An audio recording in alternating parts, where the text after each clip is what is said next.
नंतर एक महत्त्वाची बातमी समोर येते। संतोष देशमुख हत्या प्रकरणी 3 महिन्यांपासून फरार असलेला आरोपी कृष्ण आंधळेला नाशिकमध्ये पाहिल्याचा दावा करण्यात येतोय। आज सकाळी गंगापूर रोड परिसरात दत्त मंदिर चौकात कृष्ण आंधळेला बघितल्याचा दावा काही स्थानिकांनी केलाय। एका मोटरसायकलवर कृष्ण आंधळे आणि आणखी एक साथीदार या ठिकाणी सकाळी 9:30 वाजता दिसल्याचा दावा करण्यात आलाय। नाशिक पोलीस घटनास्थळी दाखल झालेत।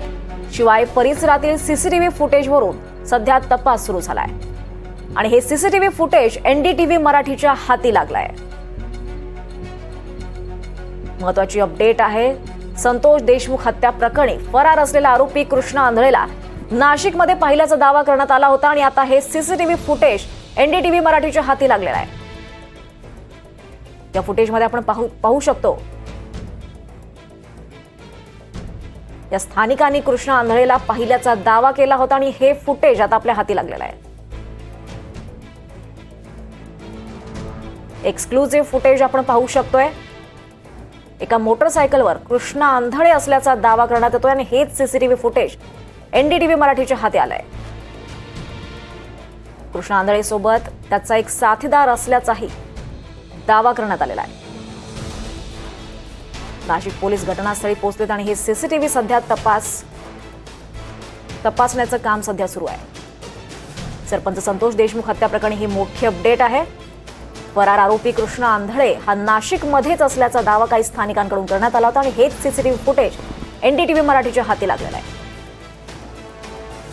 या फुटेजमध्ये आपण पाहू शकतो सकाळी गंगापूर रोड परिसरात दत्त मंदिर चौकात या कृष्ण आंधळेला पाहिल्याचा दावा काही स्थानिकांनी केला होता आणि हेच सीसीटीव्ही फुटेज एनडीटीव्ही मराठीच्या हाती लागलाय।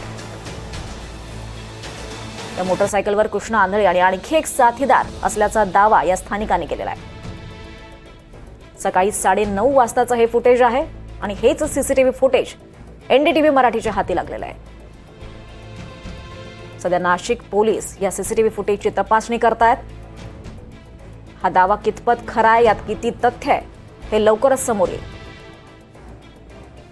या परिसरातील सीसीटीव्ही फुटेजवरून तपास सुरू झालेला आहे आणि हेच सीसीटीव्ही फुटेज एनडीटीव्ही मराठीच्या हाती लागलेलं आहे। संतोष देशमुख हत्या प्रकरणी कृष्ण आंधळे हा 3 महिन्यांपासून फरार आहे आणि हा आता नाशिकमध्ये पाहिल्याचा दावा नाशिकमधल्या काही स्थानिकांनी केलेला आहे। दरम्यान या सगळ्या प्रकरणावरून आता सीसीटीव्ही फुटेजची तपासणी पोलिसांकडून सुरू झालेली आहे।